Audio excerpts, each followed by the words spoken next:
It's like having 30 super brays happening all at once. That is how highway officials describe the gridlock expected ahead of and behind Monday's solar eclipse. So we have Chief Transportation Correspondent May Beeler filling us in on the forecasted traffic nightmare of epic proportions here. Well, I hope you don't have any anxiety when it comes to driving, because if you do, you need to stay here in Charlotte. Okay. Believe it or not, let me explain. So if you're staying put here at home, the solar show starts at 3:11 local time, Monday afternoon.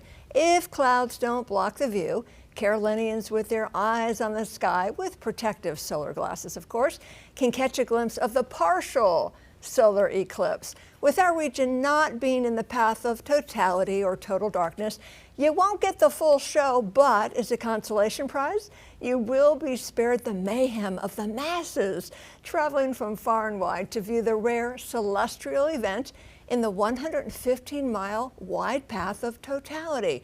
Now, while it may at last just a few minutes for us here locally, for those who choose to venture to the 15 hotspot states from Texas to Maine with prime views in the path of totality, the event can take hours when you take into account the traffic mess forecasted to accompany it. Well, crazy congestion is expected on at least 30 interstates ahead of the eclipse with widespread impact. That according to the Federal Highway Administration.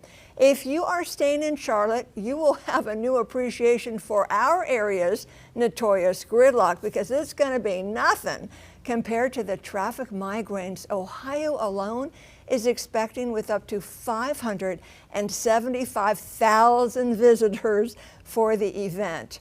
Other states like Arkansas and Texas are bracing for 1 million, and if you are one of them, travel experts advise you to arrive early and stay longer in those hot spots to avoid the worst of traffic jams, with an estimated 5 million stargazers expected to travel for the event. Well, transportation engineers say if all 5 million visitors leave right after the total eclipse ends, it would be similar to 71 football games ending all at once. And when you put it like that, no one wants to be caught in the middle of that. What is one of the best places, though, to watch the solar eclipse? Well, they say Niagara Falls. And on the Canadian side of Niagara Falls, they have already declared it a state of emergency because they're expecting 1 million people. Overwhelming. It makes sense, right? So Yes. they have to have the plans in place to just handle the influx of traffic, but we also need to keep in mind air travel as well. Yes. Will people coming in and out of Charlotte see any impacts from that? Yes, because a lot of people are flying to those 15 states, one of those states, so more air traffic. Plus we have private aircraft. We've got private charters.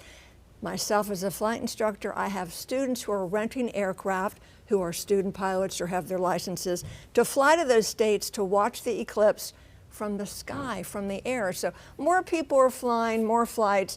You might expect delays. Just be patient. It's all part of the adventure. It sure is. And speaking of adventures, when is the next opportunity to catch the solar eclipse if we miss this one? 2044. 2044. Do you have your glasses? I don't have my glasses yet, but I'm going to work on them and make sure Okay. that they are certified. Yes. Because that is very important to keep us all safe. Very exciting. Let's just hope the cloud cover is gone. We'll talk to our meteorologists about that. Okay, May Kay, sounds thanks. good.